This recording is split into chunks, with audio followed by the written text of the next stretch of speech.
ગરમીમાં પચવામાં હળવી એકદમ હેલ્ધી અને ટેસ્ટી રોટલી. હેલો ફ્રેન્ડ્સ, હું છું શીતલ. તમારું સ્વાગત છે મારા કિચનમાં. આજે આપણે બનાવીશું જુવારની મસાલા રોટલી બનાવીશું જે ડાયાબિટીસના લોકો પણ ખાઈ શકે. સાથે તેલ વગર, ઘી વગર, બટર વગર બનાવીશું અને એકદમ સોફ્ટ બનશે અને વણવાની પણ ઝંઝટ નથી. તો બધા જ ખાઈ શકે તેવી સુપર હેલ્ધી, ગરમીઓમાં પચવામાં હળવી એવી મસાલા રોટલી બનાવીએ. તો એના માટે સૌથી પહેલાં શાકભાજીથી ભરપૂર બનાવીએ છીએ. તો દૂધી લીધી છે, સાથે મેં અહીંયા ગાજર લીધું છે. વેજીટેબલ તમારી ચોઈસ પ્રમાણે લઈ શકો છો. કેપ્સિકમ ઝીણું કટ કરી, ઝીણી કટ કરેલી ડુંગળી અને સાથે ફ્રેશ લીલા ધાણા મેં લીધા છે.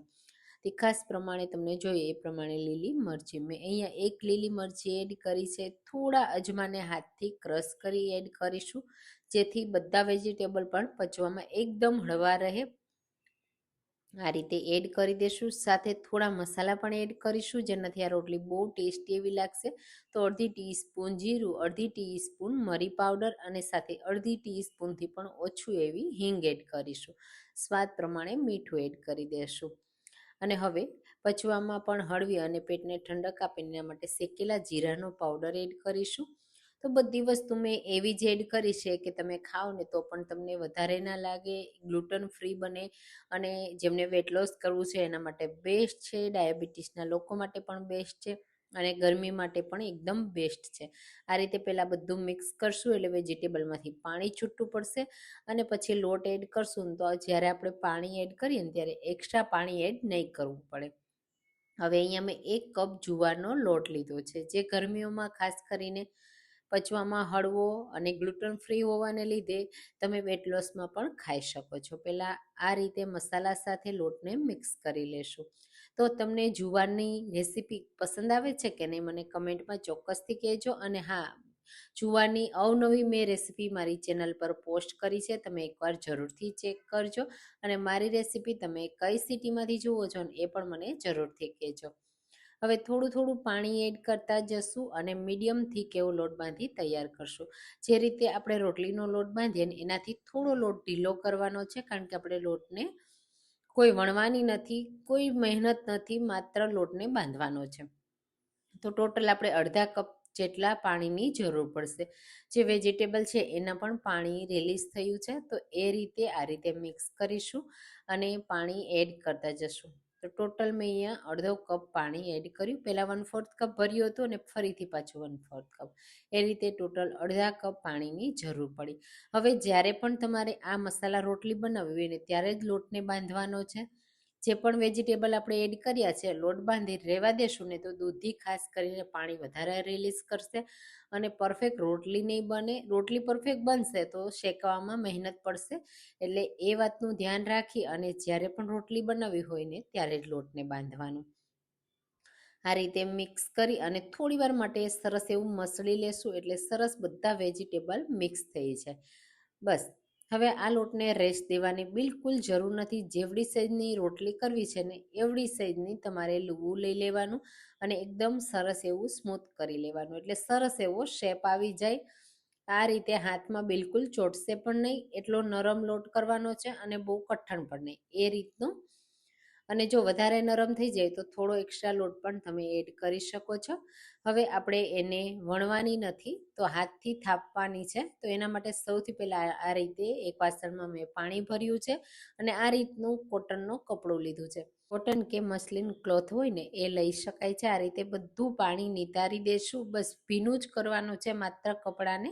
તો કેવું રાખવું ને એટલા માટે હું તમને બતાવું છું. પછી કોઈ પણ ડીશ કે કોઈ પણ પ્લેટ કે કોઈ પણ વસ્તુ ઉપર આ રીતે એને પાથરી દેવાનું છે. હવે આ રીતે લોટને વચ્ચે રાખી દેવાનો છે અને જેટલું હાથથી પ્રેસ થાય ને એટલું કરી દેવાનું છે.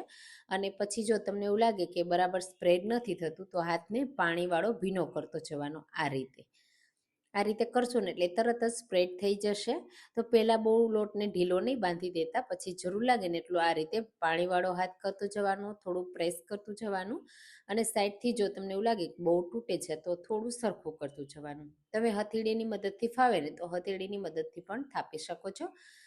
અને રોટલીની જેમ પતલું જ એકદમ વણવાનું છે. જે વેજીટેબલ છે ને જેટલા આપણે કટિંગ કર્યા હોય ને એના ટુકડા સરસ રીતે સેટ થઈ જાય ને બસ એટલું આપણે પતલું કરવાનું છે. બહુ જાડી નથી રાખવાની. જો જાડી રાખશો ને તો તમને રોટલા જેવું ફિલિંગ આવશે, રોટલી જેવી ફિલિંગ નહીં આવે અને ખાવામાં પણ તમને કૂક થતાં પણ વાર લાગશે અને ખાવામાં પણ મજા નહીં આવે.